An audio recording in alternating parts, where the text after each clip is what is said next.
family member. And it's something that, if you are not strong enough, it will tear you apart. Told by America's #1 royal source. We have incredible relationships, incredible access. We often know something is going to happen before the rest of the media does. You're going to hear revelations that you've never heard before. Harry and Meghan wanted to turn their public life into a private life. As a couple, they were under an incredible amount of pressure and scrutiny. They made it known how horrible this was, that their privacy was invaded in this way. But what would happen next was shocking. They dropped a bombshell that rocked the monarchy. This wasn't just headlines in England. This is headlines in every single country. This was panic stations for the royal family. And the world is waiting to find out what will happen next. What did it mean for their titles? What did it mean for how they could earn money? Not everybody's on the same page, that much we know. They are totally royal rebels. It's changing everything for the future of the monarchy. What happens now?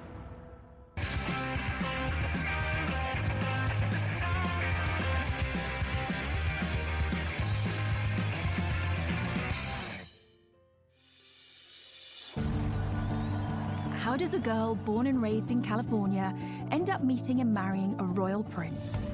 It sounds like something out of a straight-to-DVD movie, and at first glance, Meghan and Harry seem like an unlikely match, but they have more in common than you might suppose. We all think we know the Meghan Markle story, but this is who she really is. Meghan Rachel Markle was born 5,000 miles away from Prince Harry in California. People readers are obsessed with Meghan Markle because she was just an ordinary American girl. She grew up in Los Angeles in quite a regular family. She lived an ordinary life in many aspects. She was born to Thomas Markle and Doria Ragland. Meghan's dad actually worked in the entertainment industry. He was the lighting director on shows like Married with Children. And her mom had a bunch of different jobs. She was a yoga instructor and she was a social worker. I think her parents each brought different life experiences to her childhood and to raising her, and Meghan was really adored. When Meghan was born, she stepped into a pre-made family. She had an older stepsister, Samantha, and brother, Thomas Markle Jr., from her father's previous relationship. It was a blended family. And one of the sweet stories from her childhood that she shared is that she had coveted a Barbie doll set that was called a Heart Family. And it came in a white version and a black version. Her dad actually went, unbeknownst to her, bought both sets and then mixed them so that it looked more like her family. It just goes to show how her biracial heritage. However, a happy life for this blended family was short-lived. By the time Meghan was 6 years old, Thomas and Doria's relationship had come to an end, and divorce followed, although it wasn't as acrimonious as some of the stories you may have heard. When Meghan first came on the scene, the royal scene, there was some really nasty speculation and headlines about Meghan's rough childhood, where she'd grown up, and really, frankly, racist approach to that, and it couldn't be further from the truth. They did everything they could to ensure that her childhood remained as loving and stable as possible, encouraging her creativity, making sure she was getting the very best education she could. In LA, Meghan attended the Little Red Schoolhouse and was soon writing to the very big White House. Yes, at the tender age of 11, she had already started campaigning for women's rights. When she was just 11 years old, she saw a dishwashing detergent commercial on television. It was by Procter & Gamble, and she felt it was very sexist. The gloves are coming off. Women are fighting greasy pots and pans with Ivory Clear. And Meghan said to her parents, why does it say women? Don't men also wash dishes? So her dad actually encouraged her to write a letter to Procter & Gamble, which she did. And the result was incredible. They actually changed the commercial to people across America. That got Meghan her first kind of national attention. And she saw that her voice mattered. Write letters and send them to the right people, and you can really make a difference for not just yourself, but lots of other people. As a teenager, Meghan attended the Immaculate Heart High School, an institution known for its liberal arts and drama courses. You know, Meghan always really wanted to be an actress. Even when she was in school, she was in her school plays and musicals. She was very popular, and she just sort of lit up the stage. After she graduated college, she was determined to make it as an actor. She had to start somewhere, and in 2006, she took a job as briefcase girl on the game show Deal or No Deal. Her role on Deal or No Deal, while it definitely wasn't showing off her acting skills, it was a great opportunity for her to get in front of the camera, to make some connections, and for people to see her on screen. After being a working actress for a while, her big break came in 2011 on the legal drama Suits, where she played paralegal Rachel Zane. Mike Ross? Hi, I'm Rachel Zane. I'll be giving you your orientation. Wow, you're pretty. Good. You've hit on me. We can get it out of the way that I'm not interested. No, I'm sorry. I would... Take notes. I'm not going to repeat myself. I love you. Rachel Zane actually was kind of a lot like Meghan Markle in my mind. She was very chill, and she had a big heart. She just wanted to help. Once Meghan hit the big time, she had a platform and could use it to further her passion for activism. Meghan also promoted herself on social media with her own lifestyle blog called The Tig. You'd think that with everything going on, she wouldn't have time for romance, but she did. Meghan met Hollywood producer Trevor Engelson in 2004, and they had a long relationship and wed in 2011, and they seemed like a great fit at first, both pursuing these careers in Hollywood, him behind the scenes and her in front of the scenes with Suits. But the marriage was not to be. They were under a lot of pressure trying to sustain a long-distance relationship, and it proved to be too much for Meghan and Trevor. Their marriage lasted less than 2 years, and Meghan mailed back her wedding ring to Trevor, the divorce papers citing irreconcilable differences. Meghan was back on the market and ready to find her Prince Charming, unaware that he was living in London and was an actual prince. Across the Atlantic, Harry had a very different upbringing and a life that would turn him into the man we know today. Harry was born into a family that can trace their ancestry back over 1,000 years. Let's take a quick look at his family tree. Harry's grandmother is the Queen, but she's also the Duke of Lancaster, and she's married to a Duke, the Duke of Edinburgh.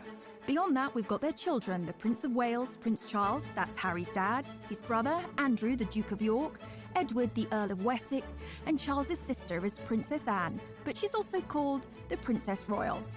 Prince Charles married Diana, the Princess of Wales, and they have 2 sons, William, the Duke of Cambridge, and Harry, the Duke of Sussex.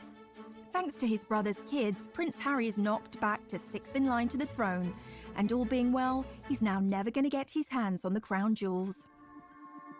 Although Harry was born into a world of breathtaking privilege, he suffered a tragic childhood. Harry's childhood is really rooted in tragedy. His mother was killed when he was just 12 years old, when she was chased by paparazzi in Paris, and so he had to deal with that tragedy at such a young age, which definitely affected him for life. For anyone who remembers the death of Princess Diana, one of the most heartbreaking elements was seeing her young sons, William, Harry, who was just 12 years old, having to maintain that famous stiff upper lip. Everyone had to be stoic and be this brave face for the nation, when Harry, a young boy, would have just been absolutely, crushed inside.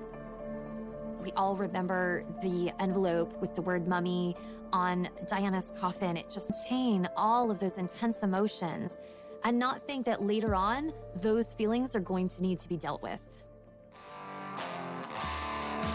Even an untroubled childhood can lead to a messy young adulthood. As Harry got older, he gained a reputation for being a rebel and a globe-trotting party boy.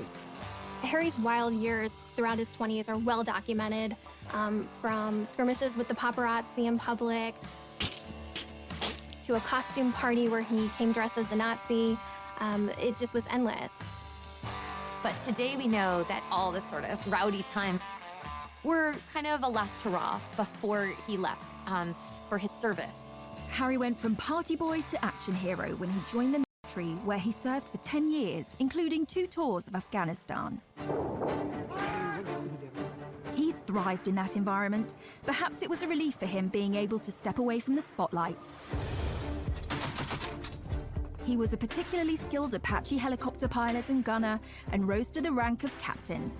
During the military, he was able to get out of the public eye. He was able to be one of the guys. And that really allowed him an opportunity to blossom in a way that he hadn't when he felt a little more repressed in the royal family.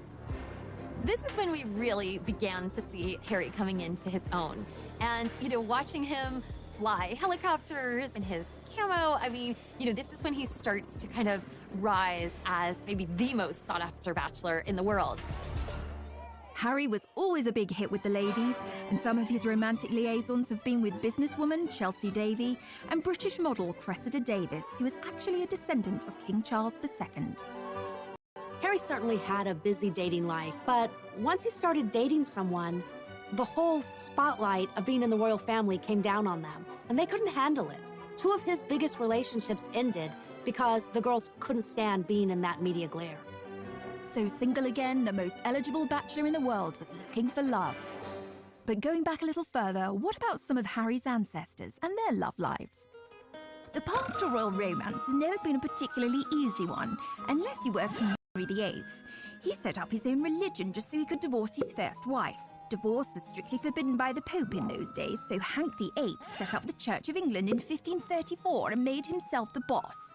With that technicality out of the way, he went ahead and married 5 more times.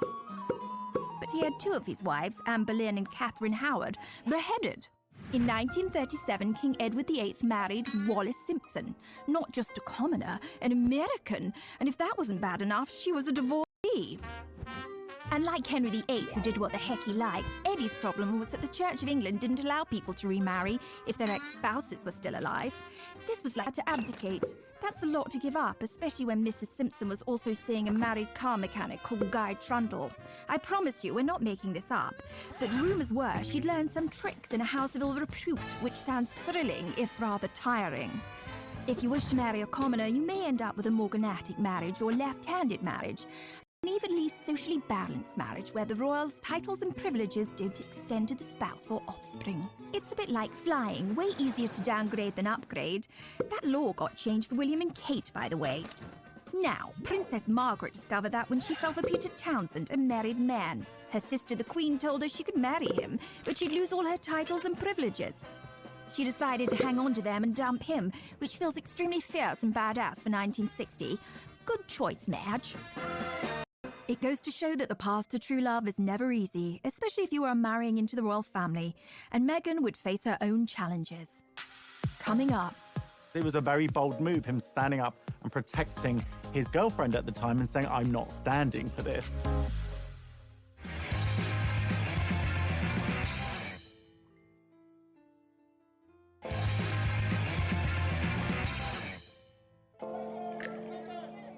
So how did this love story begin between Meghan and Harry?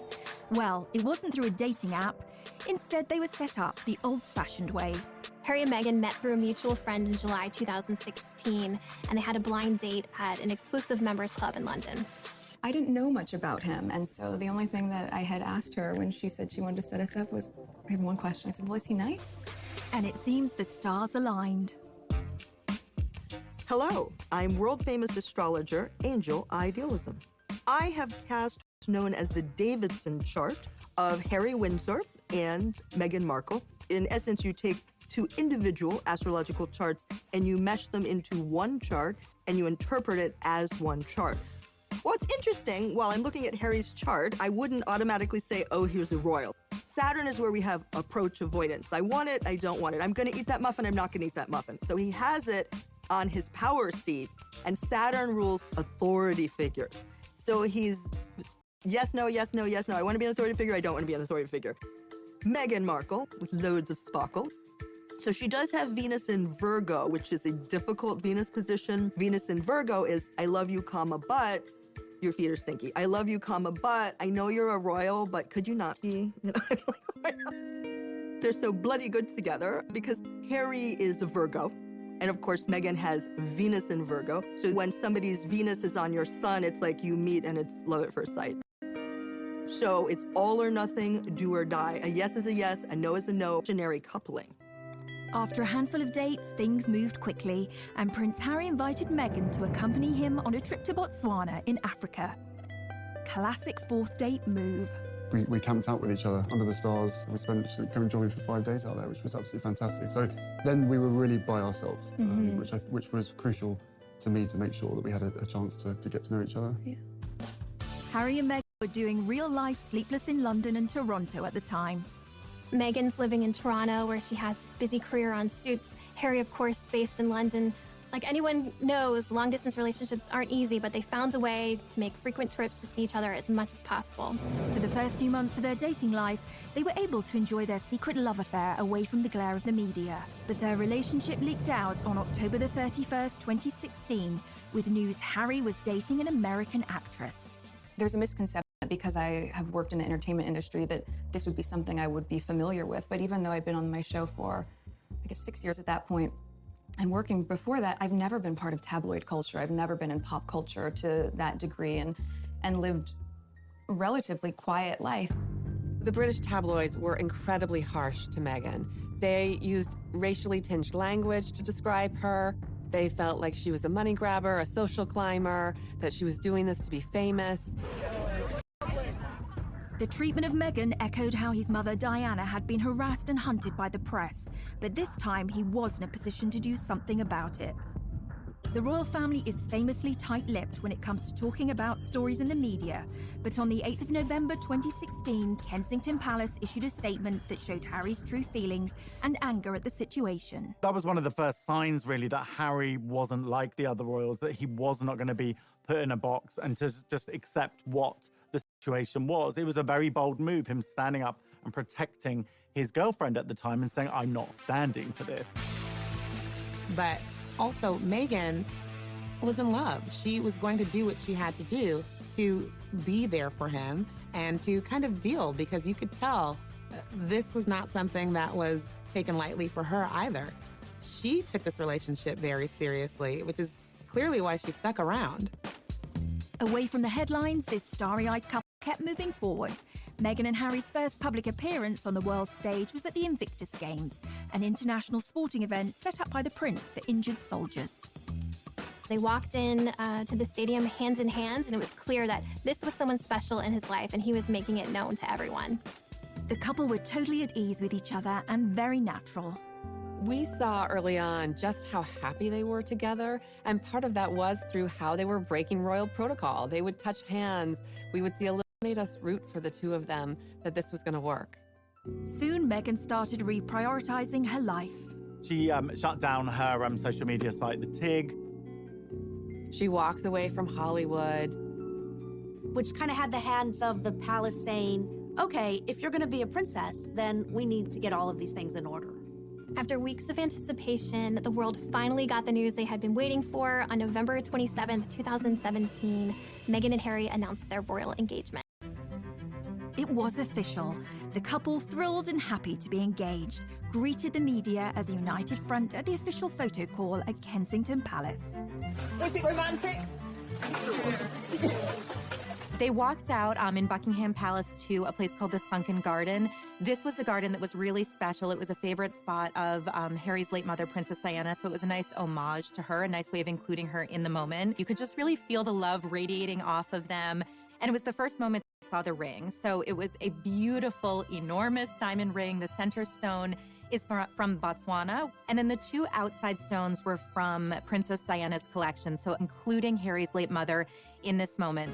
They released a beautiful set of photos that were really stunning. But even then, some of the press point out things chipping away at Meghan, pointing out ridiculous things, that she wasn't wearing tights and this wasn't following royal protocol, which is just kind of ridiculous and archaic. Harry and Meghan's natural way with each other, this ease that they have, was apparent from the start, especially during this engagement announcement, holding hands, looking up at each other, all smiles, very comfortable with each other. And this was a stark contrast to the engagement announcement that we saw from Harry's mother and father, Diana and Charles, where it seemed uncomfortable and slightly awkward. Can you find the words to sum up how you feel today, both of you? Difficult to find that sort of word, isn't it, really? Just delighted and happy. And I'm amazed that she's been brave enough to take me on. And I suppose in love. Of course. Whatever in love means. And while he must have endured a refreshed grief as he reflected on his mother not meeting Meghan, he said that they would have got along smashingly. They'd be thick as thieves, without question. I think she would be over the moon, jumping up and down, so excited for me. But then, as I said, would have probably been best friends with Meghan. She's with us. I'm sure she's with us, jumping up and down somewhere else. Coming up. Meghan and Harry's wedding was like a wedding that the royal family had never seen before. It's just like more glamorous than the Oscars.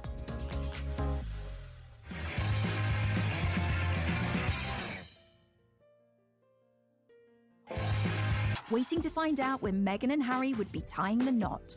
It was finally announced that the couple would get married on May the 19th, 2018.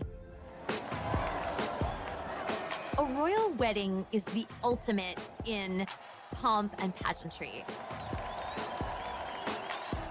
Royal fans just delight in a royal wedding. I mean, it's the fairy tale. The royal wedding is Cinderella's castle, Prince Charming, all of that rolled up into one. And like so many decisions in this couple's life, they chose a different kind of royal wedding from their predecessors.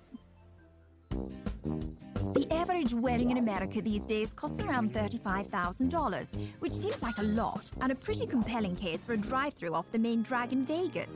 The most recent royal weddings have become much more fancy schmancy affairs. I mean, maybe not Kim Kardashian fancy, maybe not Elton and David pink champagne and caviar fancy, but in terms of cost, royal weddings win every time. Will and Kate's wedding cost $34 million in 2011. The price went up again for Harry and Meghan's wedding. That cost around $45 million. Sibling rivalry or just a lot of transatlantic flights?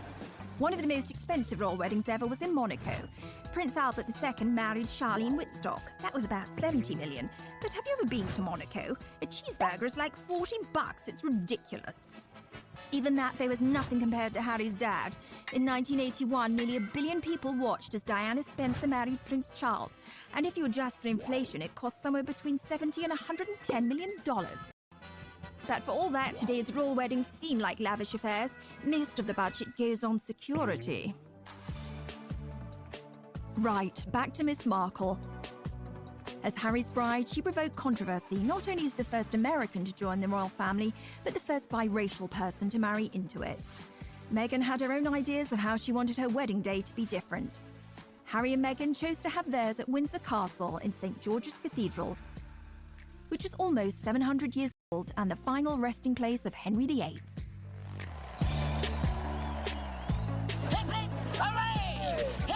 Hooray! God bless Prince Harry and Meghan! On the day, millions of people from around the world tuned in to watch the ceremony. Because this is history. This is a very important moment. It was a truly glittering and international affair. Meghan and Harry's wedding was like a wedding that the royal family had never seen before. It was Hollywood meets royalty.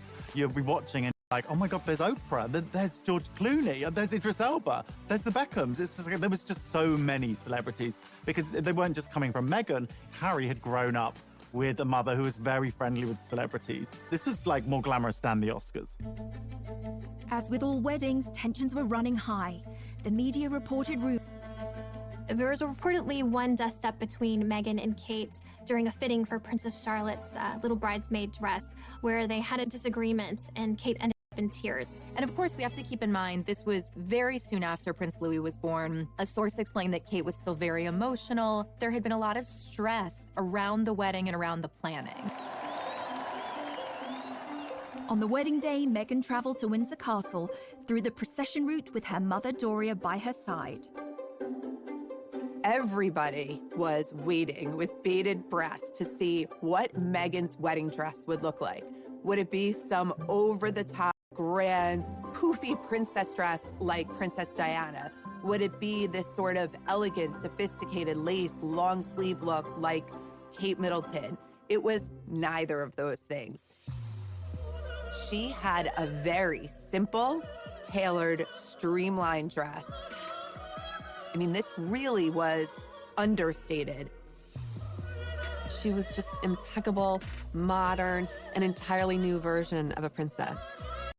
Only a few days before, Meghan had been due to walk down the aisle with her father Thomas, but he then announced that he would not be at the ceremony due to his recovery from heart surgery.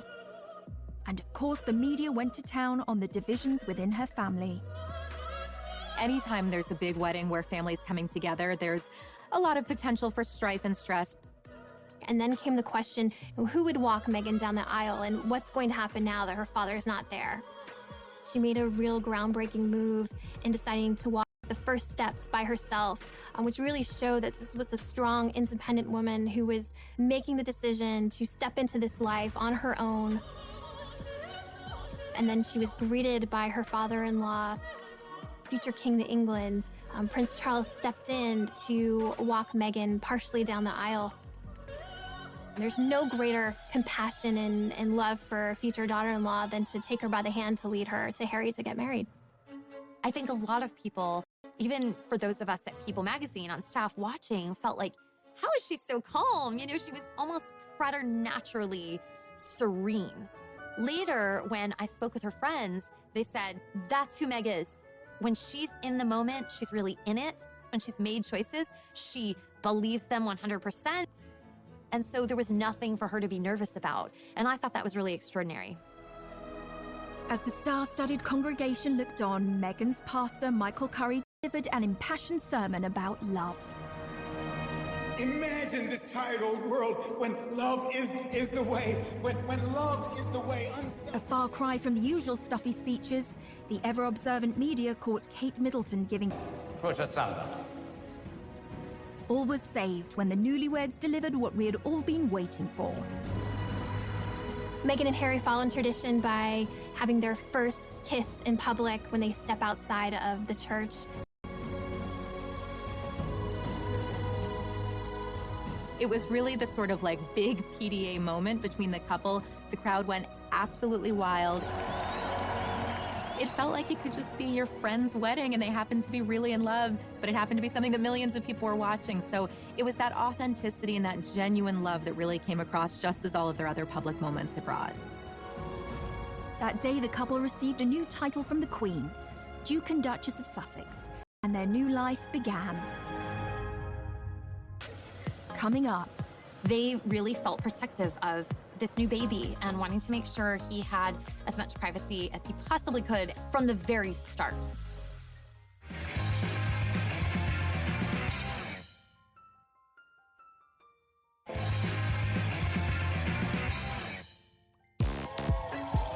The start of Harry and Meghan's life was exciting, and as newlyweds, they moved into Kensington Palace, right next door to Will and Kate. In the summer of 2018, Meghan and Harry are settling into newlywed life. She's stepped into not only a new family, but a whole new country. So they're just kind of establishing their footing as a married couple. Meghan had done a great job being accepted into the royal family, and even the usually reserved Queen took a shine to her new granddaughter-in-law.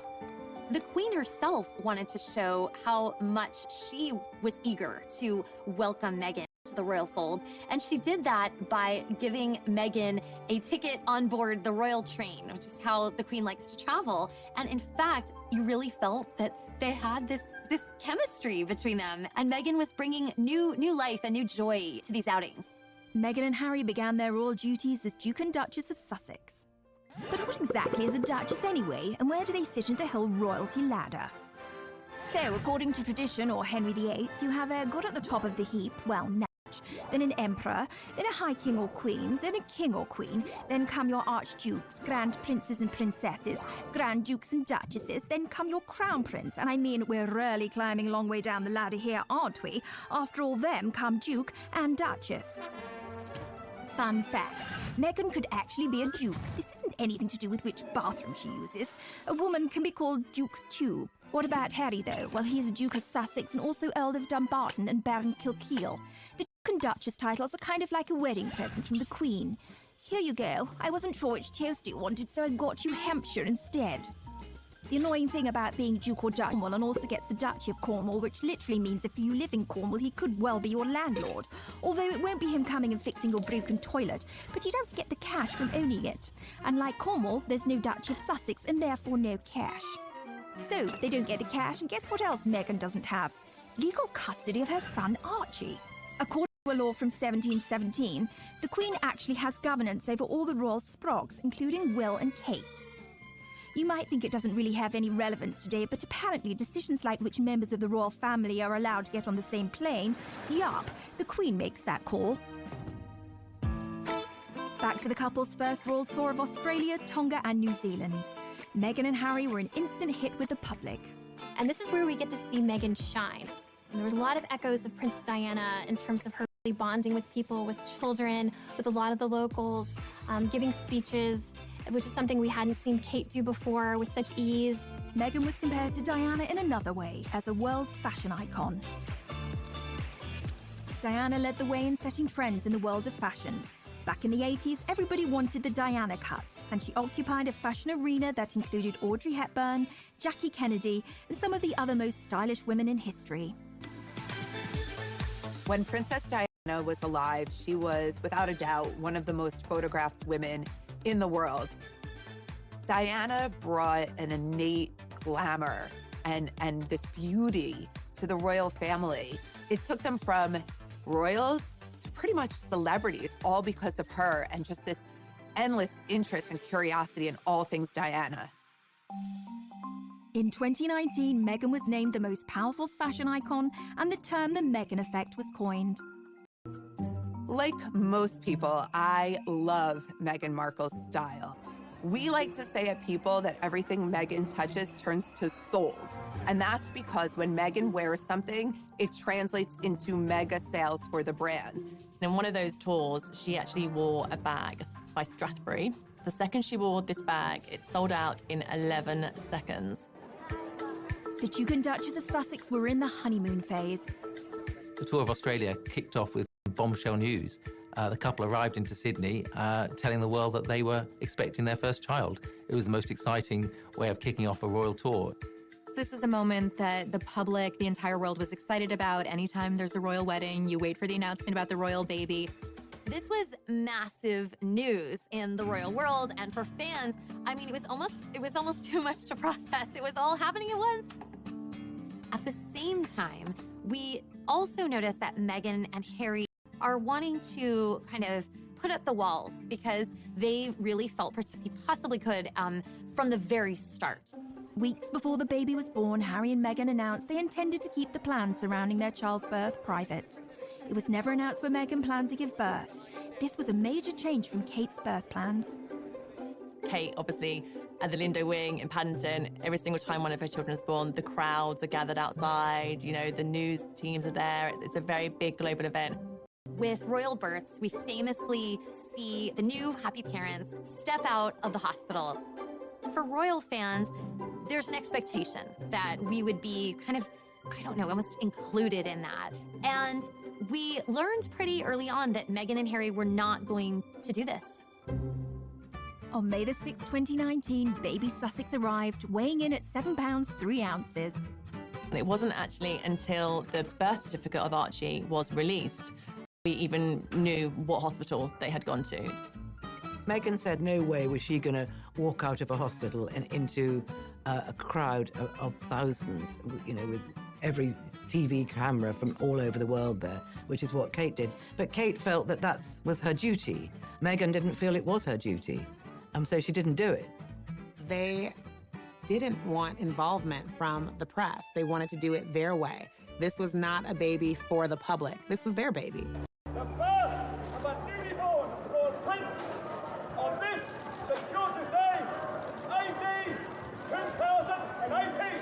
It does seem a normal thing for a father to protect his child and to be able to do what he wants and release photos when he wants. But the British public have a very different perception of this. They pay for the royal family. So there was a lot of resentment towards Harry when he started to restrict this access. I think the christening marked a bit of a turning point where it was, no, this is a private event. We're not going to bring, you know, cameras in. We're not going to release dozens of photos. That was a shift that a lot of people had to get used to. Meghan, Harry and baby Archie then moved away from Kensington Palace to Frogmore Cottage in Windsor. Well, Harry said that he felt like a prisoner in Kensington Palace. He couldn't wait to get out of there. The Queen offered them Frogmore Cottage, but it was in a very dilapidated state. And unfortunately for Harry and Meghan, the bill fell on the taxpayer, and it was £2.4 million. And that caused a lot of bad feeling as well. The public started to feel like this quid pro quo was off kilter. Like, well, you know, if we're helping pay for, I don't know, your new kitchen, we should get to see, you know, Archie on his special day. Meghan and Harry, they wanted to be royal and to enjoy the royal life, but they also wanted a private life. And those two don't really go together. I think like that.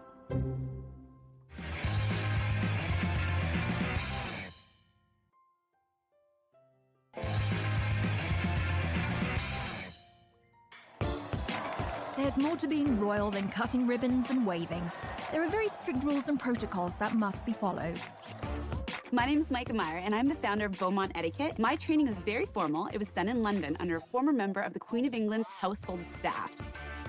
I think there's this heightened level of fascination when we all saw Meghan Markle marry into the royal family. We were like, wait, a real average person can become a real royal? In our minds, we just saw her go from A to B, but that definitely wouldn't have been the case. She would have been, you know, practicing in royal aids, would have literally guided her throughout the entire process. Behind the scenes, she had to basically, in essence, join a royal training camp of how to become a royal. For instance, when you're addressing the Queen, she is Her Majesty, and after that, it's just ma'am, rhymes with jam, and it's always a curtsy, especially in public. Meghan, we saw it for the first time on TV, we were cheering her on, and the lower and the deeper her curtsy went, the more confident she became. And so we can see her confidence in her training kind of evolve. A lot of etiquette around the royal wife, and we actually see how she starts on that day that she was first engaged, and, you know, she's waving and very excited. And then we see her at the next event, and suddenly we see her fingers are together. And then we see that elbow come in even further, and then we see the polished wave in the end. Even the sitting position, that's one huge part of Meghan's training, we literally saw happen before our eyes. We see the old Meghan, and she would have one leg crossed over the other and her ankle kind of out and you know, flapping about in a very casual way, which is very comfortable. As she becomes a royal, we see her training go into effect. That first big event where she's sitting next to the Queen, she's using this new technique. She has one over the other, pointing forward, and it's so tight. It's almost like there's a rubber band from her knees to her ankles. And if you tried to slip a little credit card in between her legs, good luck. You wouldn't have gotten it through. You can imagine how intimidating that first session of afternoon tea with the Queen must have been. Holding a teacup is actually even harder than it looks. You actually pinch your fingers together through the teacup, and then you use your middle finger underneath it. And if you want to support the teacup, you can use two fingers like the Duchess of Cambridge does at the very bottom. Knowing what she went through, how fast she went through that training, that's not typical for a royal. And she really did a good job. But Meghan hasn't always been so obedient, and when she started tearing up the royal rulebook, her newly universal adoration and shine began to fade. One of the ways that we see Meghan and Harry start to bend some rules. Unlike previous royal princesses' involvement with Vogue, Meghan didn't just pose for the magazine. In fact, she didn't put herself on the cover. She celebrated women around the world who are doing extraordinary things. It was called Forces for Change, and it included interviews with everyone from Jane Fonda to Greta Thunberg. It was the first time that a member of the British royal family has done anything like that. This move was seen as too political by some critics, who saw this as kind of an inappropriate royal role for her and not what we had been used to seeing. There's an interview between Meghan and Michelle Obama, and Michelle Obama gives her some advice about how to handle fame and the royal family. Usually, you don't get outside advice. The palace is what gives you the guidance that you need to go forward. That didn't really go over well with some people. Yet again, Meghan was feeling the backlash from the world around her. Humans fear change, and in this situation, there was a lot of change going on. The aristocracy and the monarchy is a stuffy institution. Meghan came in and she was completely different. She was an American, she was biracial, she was a divorcee. I think there could have been some fear that she is something other and that she could affect the monarchy and chip away at the monarchy. You know, I think in some ways, what Meghan and Harry have done is just shown, listen, we're going to do what's right for us. We are going to do what we are comfortable with. Meghan and Harry are not the only royals to have a rebellious streak. There's a long line of royal rebels, but there are those who know how to make it work for them. What about Princess Margaret, the Queen's sister?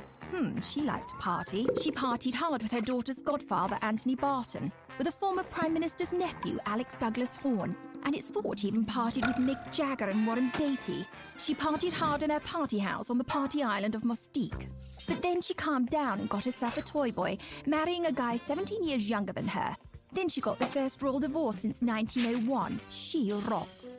But if you ask us, the royal rebel closest to Meghan's heart would probably be Princess Louise, Queen Victoria's fourth daughter. She questioned everything, earning her the nickname Little Miss Y. She was very cool. She refused to marry someone she didn't love, was an ardent feminist, and visited imprisoned suffragettes, the protesters for equal rights for women. And, stop me if this sounds familiar, she got married and moved to Canada. Her full name? Louisa Caroline Alberta, and yeah, Alberta, Canada is named after her. The province was originally going to be called Louise. If you can find a more Meghan-friendly royal rebel than that, then you can send us to the Tower for treason. Coming up. It was a huge betrayal for Prince Harry and Meghan, and they let it be known. They filed suit.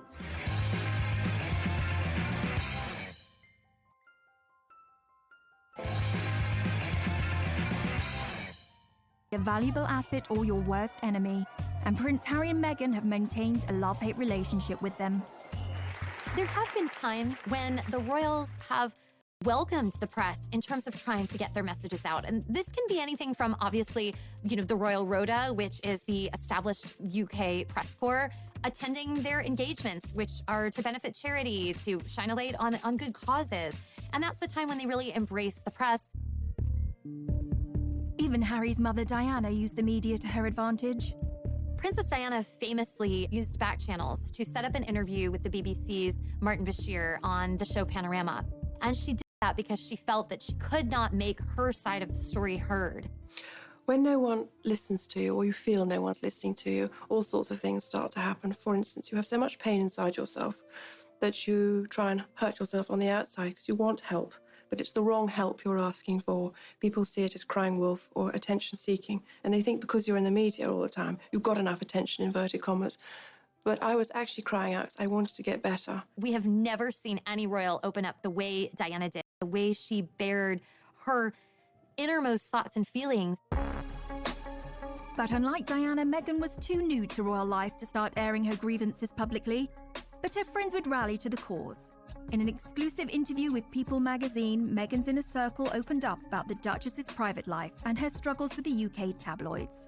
In February of 2019, Meghan's inner circle of friends felt that they could no longer remain silent while what they saw as global bullying of Meghan was unfolding. They wanted to speak out, and they came to People magazine to do that. What I heard from them was that nobody celebrates your wins bigger than Meghan. And by the same token, when you're struggling, Meghan is there with a box of Kleenex and a bottle of wine, anything she can do to comfort and support you. And, they talked about another misconception that Meghan is so high maintenance. There was a report that Meghan wanted the church sprayed the specific scent, and it was sort of diva moment.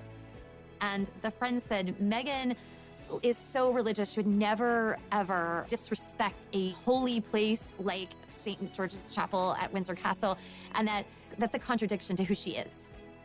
I came away feeling like my friendships are really inferior to Meghan's, because these women, they felt so loved by her and supported in a way I had really never seen before. Meghan got a little help from her friends, but it was short-lived. Later that month, the Daily Mail ran an article that for Meghan and Harry crossed the line. There was a major issue with the Mail on Sunday that published a letter, a private letter, on Harry and Meghan, and they let it be known. They filed suit. She obviously feels like it's a copyright issue that they went ahead and posted that letter without her permission. The action was accompanied by a scathing statement from Prince Harry denouncing the media's bullying of his wife. This clearly goes back to his anger and his hurt at how his mother was treated. Days later, Prince Harry sued the owners of The Sun and Daily Mirror for allegedly hacking his voicemails. They're both very much taking a stand against the UK press, against the tabloid intrusion that they feel has completely compromised their ability to have a private life. So who are the tabloids? If you're even slightly famous and you're in Europe, the chances are, whatever you're doing, someone is going to be taking a photograph of you. They're pretty aggressive with how they get their scoops. A famous scandal was Squidgygate. A British newspaper got hold of a recording of Princess Diana and a close friend, James Gilby, speaking on the phone. In the calls, Gilby calls Diana either Squidge or Squidgy 53 times. Try calling me that once, I dare you. There's always been a degree of push and pull with the press. Let's not forget the British royal family is paid for British people. They help fund their lavish lifestyle. So what the royals get up to is very much in the public interest. Now, poor Meghan has felt the sharp end, and the coverage of her life in Kate Middleton is astonishing. For Kate, not long to go, pregnant Kate tenderly cradles her baby bump. For Meghan, why can't Meghan Markle keep her hands off her bump? Is it pride, vanity, acting, or a new age bonding technique? For Kate, Kate's morning sickness cure, Prince William gifted with an avocado for pregnant Duchess. For Meghan Markle's beloved avocado linked to human rights abuse and drought. One thing's for sure, pics of the royal family mean cash, so watch out for that long lens, Meghan and Harry. Coming up. People were saying, is this going to work out? Are they going to be able to stick this out? Because it's not looking good.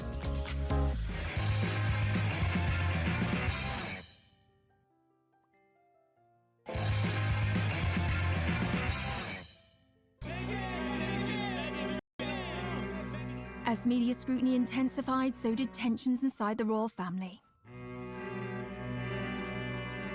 This was a turning point for Prince Harry and Meghan when it came to them just not putting up with the British press anymore. You would think that, the royal family would step out and make some sort of decree or something in their support, and it didn't happen. And you start to see not only the shift between Prince Harry and Meghan and the press, but a little bit of a shift between them and their family. There were some tensions going on behind the scenes. I think what happens with any family is that an outsider, someone else, as copacetic as they seemed, things were sort of strained. People obviously looked into a lot of this, and what appears to be at the root of it is a division between the brothers, William and Harry. Tensions between Harry and William had apparently been growing for some time. What had happened is Prince William had confronted his brother in the run-up to Meghan and Harry's wedding. He just questioned him about, do you think she's the right girl for you, effectively? Is she the right person for this job? That went down badly with Harry. We understand was obviously quite angry.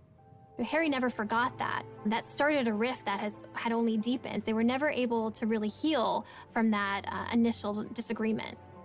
Harry and William have always had a particularly unique bond as siblings.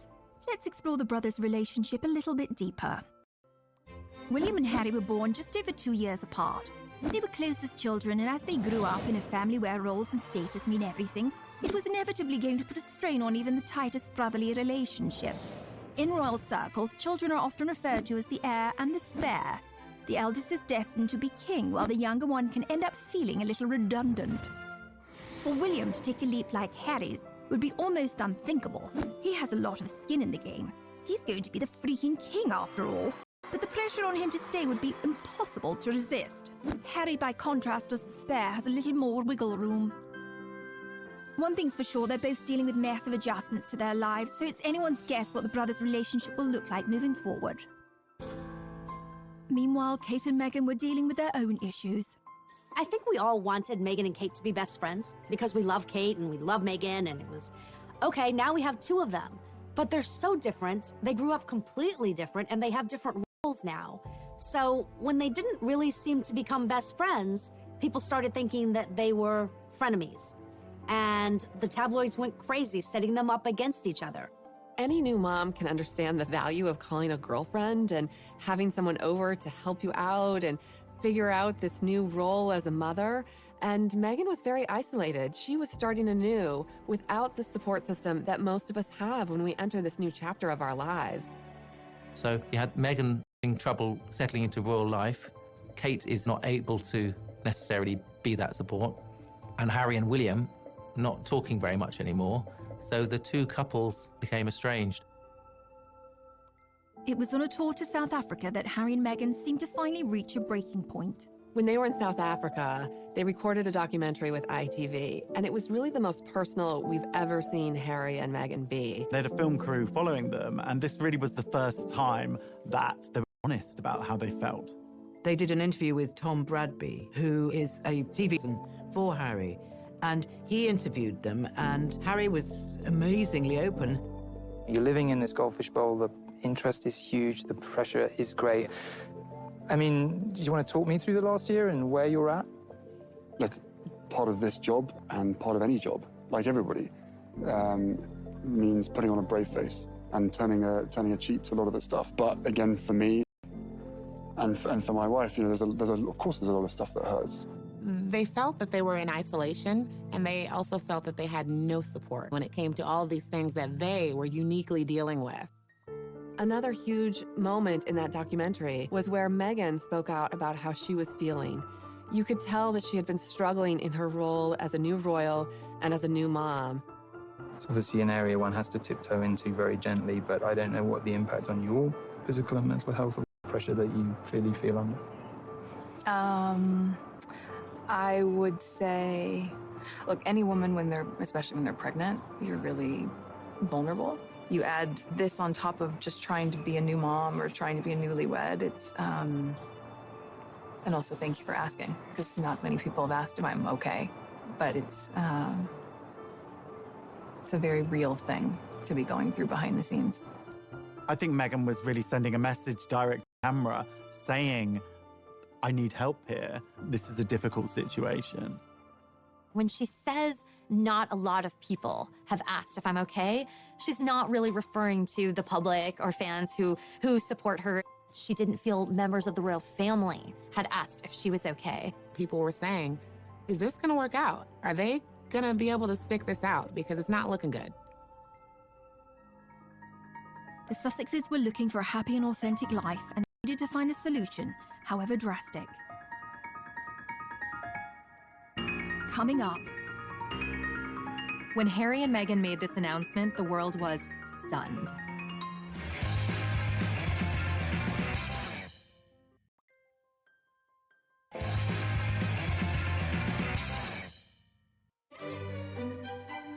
We all remember those moments in history that changed the world. The first moon landing. Assassination of John F. Kennedy. The first time we saw Kermit the Frog's legs. So weird. And when Harry and Meghan decided to leave the royal family. A royal announcement that is sure to rock the United Kingdom. Royal split. Harry and Meghan quit. Going it alone, the Duke and Duchess of Sussex. The royal family reeling this morning. A rift in the royal family not seen for a generation. I remember exactly where I was when I heard the news that they were leaving. I was sitting in my office at...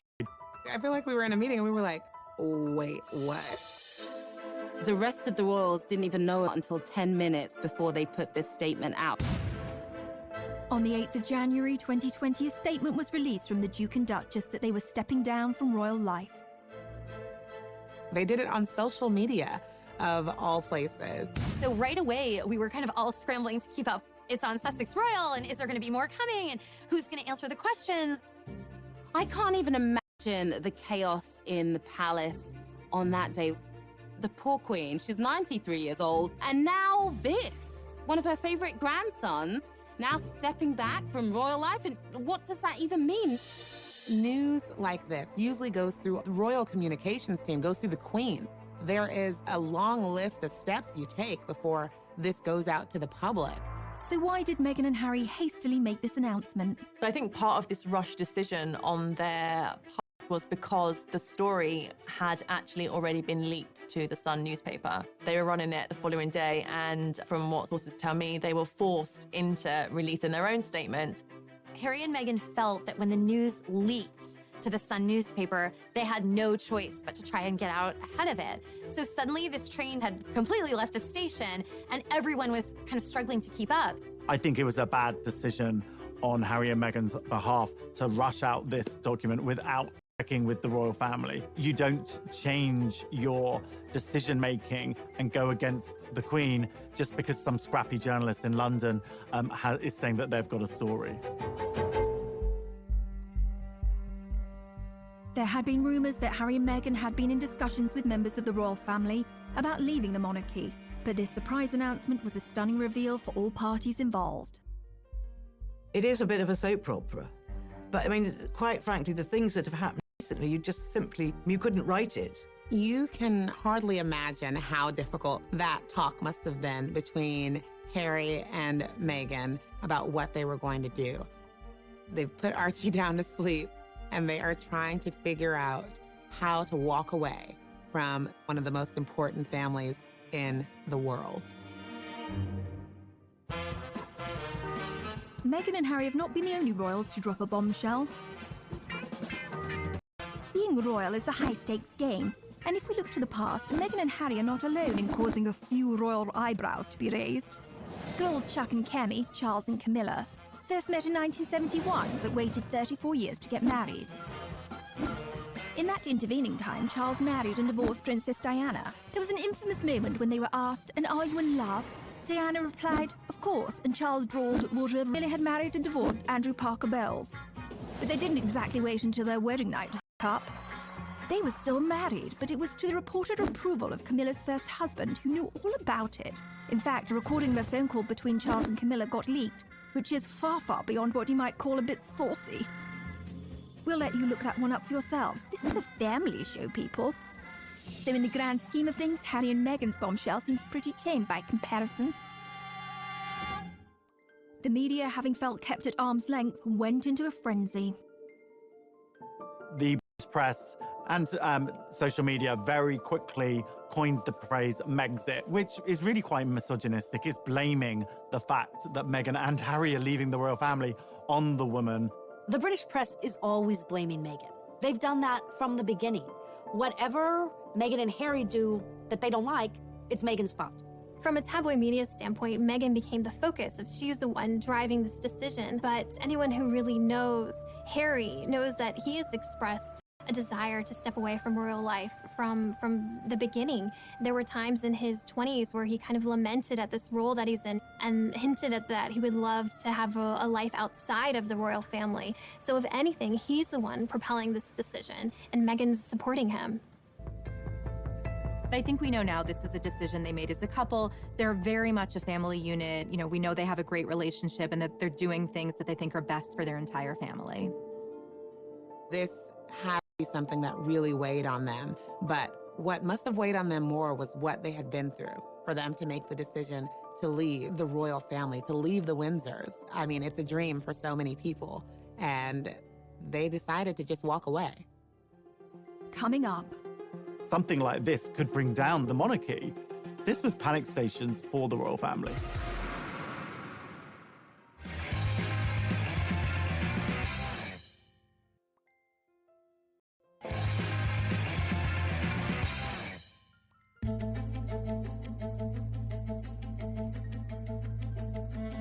After the bombshell was dropped, all royal parties had to scramble to determine what would happen next.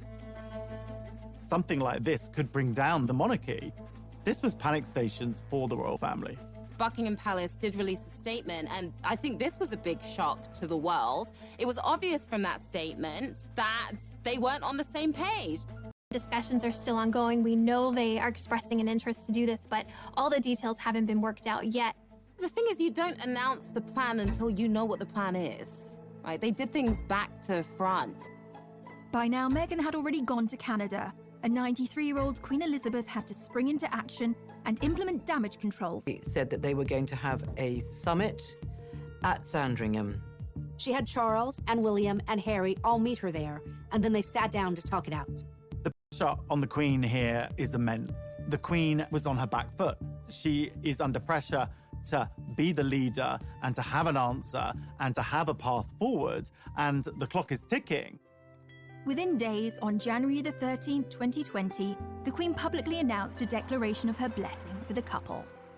5 days later, the Queen released a statement that was really in support of Harry and Meghan's decision, and this was one of the most emotional statements we had ever seen from the Queen. Since the death of Princess Diana, she used terms like my grandson, my family. We're not used to seeing those sort of terms of endearment coming from the Queen. She loves Harry. She wanted to make sure that Meghan and Harry felt that they had her backing. But that also helped kind of put a lid on any other gossip and drama that would immediately come out in those first few days.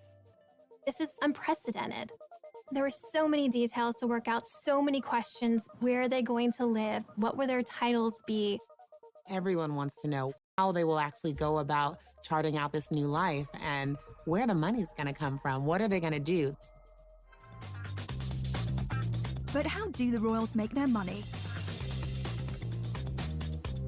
Yes, let's talk about money. I'm Haley Sachs, and I'm a financial pop star. The royals make their money 3 different ways: through inheritances, sovereign grants, and also through duchies.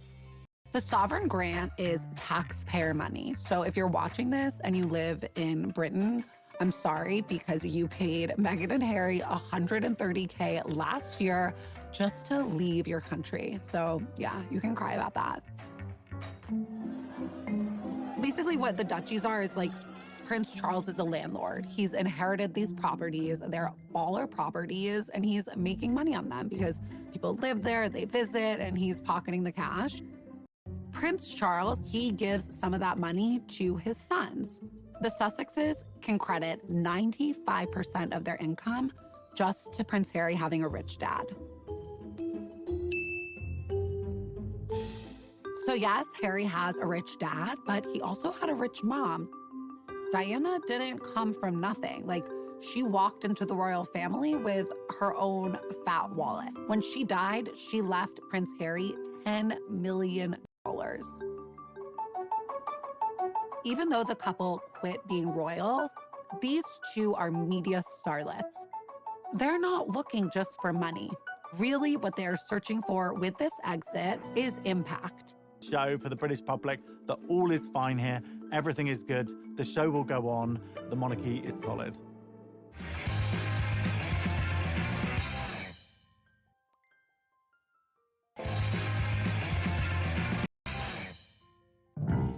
While Meghan was busy unpacking her Suits DVDs in Canada, it was back to business for the royal family.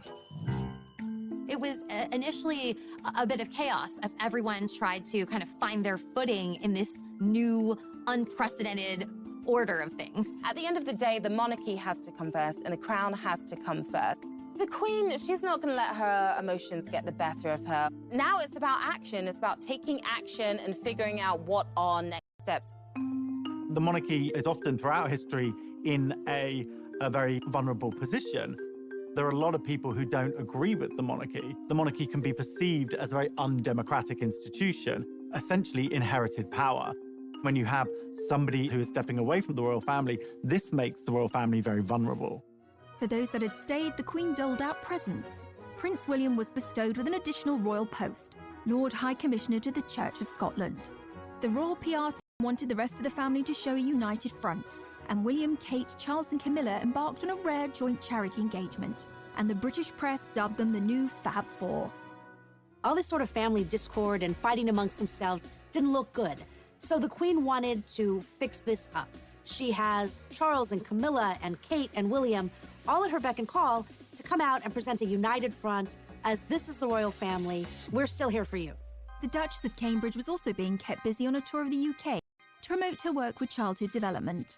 Kate has really stepped forward. She just gave her most illuminating interview that we've ever heard from her. You know, it was a podcast, a very modern format, where she talked about the challenges of motherhood, the challenges of being pregnant. So she's willing to take up this mantle and help support the monarchy any way she can. They're doing the most positive things. They're putting on a great show for the British public, that all is fine here, everything is good, the show will go on, the monarchy is solid. With the royal family's united front in check, the Queen had one last ground rule that needed to be laid. What was important to the Queen was that Meghan and Harry cannot continue to use their royal titles and the trademark of Sussex Royal. She didn't want any perception of impropriety that they might be making money in any kind of way off of any royal titles. Obviously, they're known as Sussex Royal. That is their Twitter handle, their Instagram name. The whole brand is based around that. The Queen and other members of the royal family had said, actually, no, that word royal cannot be used. No one can say royal unless they really are royal. Wanted their new life.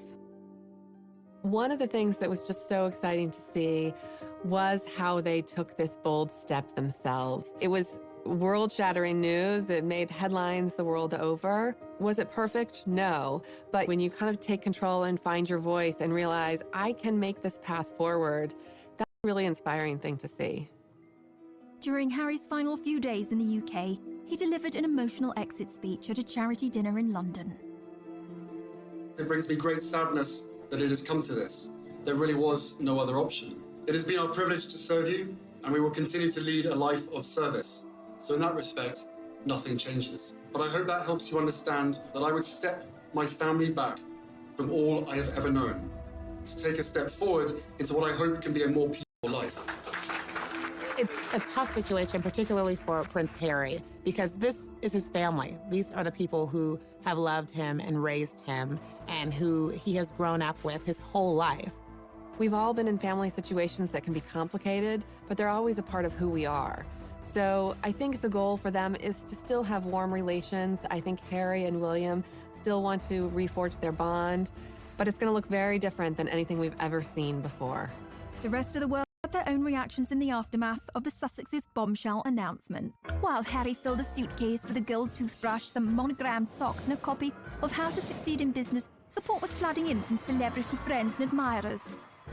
Bette Midler hoped Meghan would bankrupt them all, although I don't quite see how she'd manage that. Oprah Winfrey said she supports them 1,000%. And Jack Osborne observed, "Listen, Prince Harry, if I can survive my family, you can survive yours." And Meghan's friend Jessica Mulroney, who previously had the sweetest babysitting gig imaginable looking after Archie, called out critics of Meghan as racist bullies and posted this quote on Instagram after the news.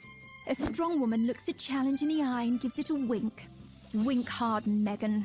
Coming up, how is the next chapter going to unfold? The world is their oyster right now. They can pretty much do anything that they want.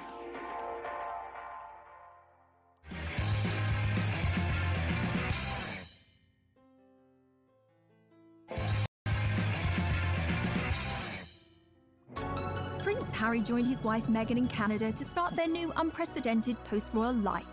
It was revealed that Meghan and Harry are going to be splitting their time between the UK and Canada during this period of transition. So they set their sights on Vancouver Island, where they spent a lot of the time over the holidays.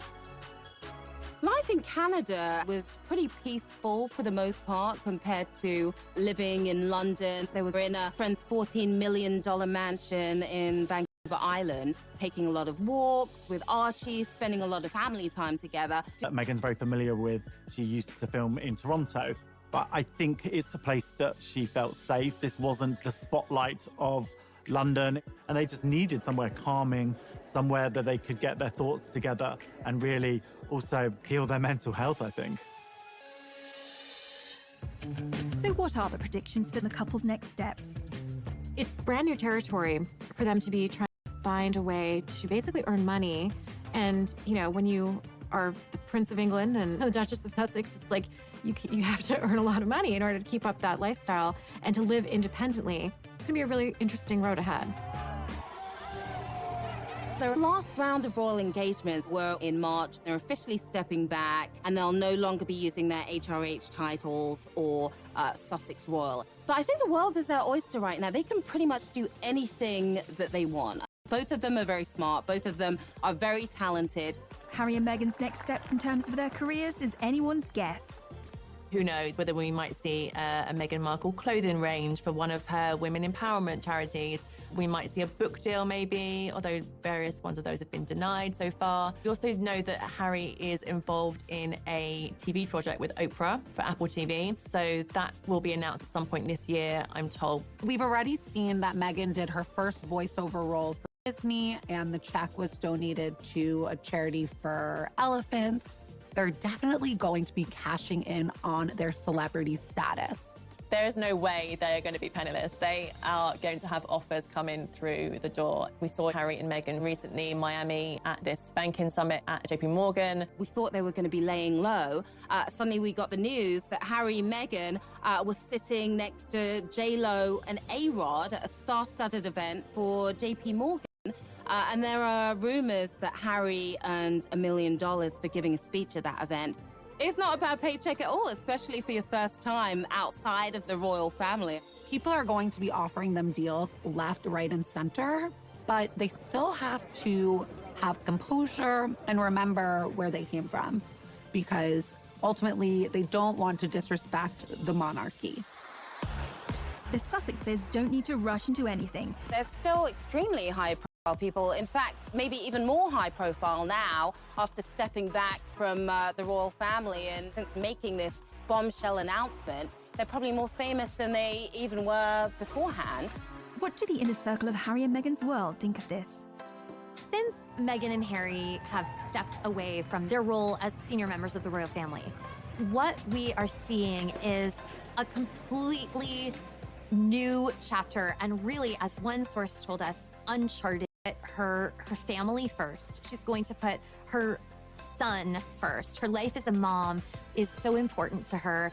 And if everyone is chattering around her about, but what about this? But she shouldn't have said that. She shouldn't be here. She shouldn't be there. That's something she's going to push out of her mind. I think an important thing to understand is that Meghan and Harry don't feel beholden to some of the rules that would govern William and Kate, who are in line to be future king and queen. We were told by a friend of Harry's that Harry the royal and Harry the person are two very different figures. And Harry the person wants to thrive. And I think that Meghan's friends and Harry's are completely supportive and thrilled for them, because it was hard to watch them feel so suppressed. Meghan Markle and Prince Harry have left Canada, reports People magazine. So People magazine has been covering the royals really since the inception of the magazine for decades and decades. We have incredible relationships.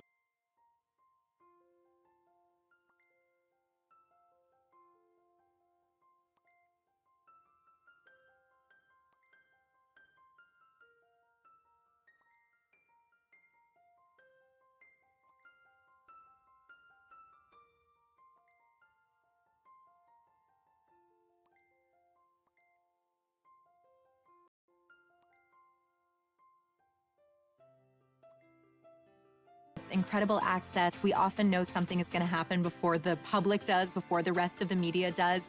Ultimately, Meghan was pulled back to Los Angeles. That's where she launched her career. They are doing everything that they can to create a more peaceful life for Archie and for themselves and for their own sanity. They knew that they had to do something. We all knew that something had to give. Prince Harry and Meghan Markle got their wish, but they didn't. They are still very much in the spotlight. I mean, there is a huge glare on them. Everyone wants to know what this new life looks like. And I don't think that's going away anytime soon.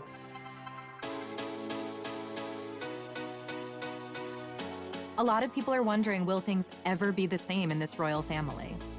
I think we're seeing like a new age of royals, and it'll be really interesting to see what happens with them and how they forge their own path, not just tied to the royal family. Never underestimate what your actions, your choices, and your resilience means to others. They stood up for themselves, and in so doing, they really paved the way for future royals to be able to do that. I mean, their own son, Archie, and William and Kate's children may find that they have more autonomy and freedom decades from now because Meghan and Harry were willing to make the bold move. Americans are really hoping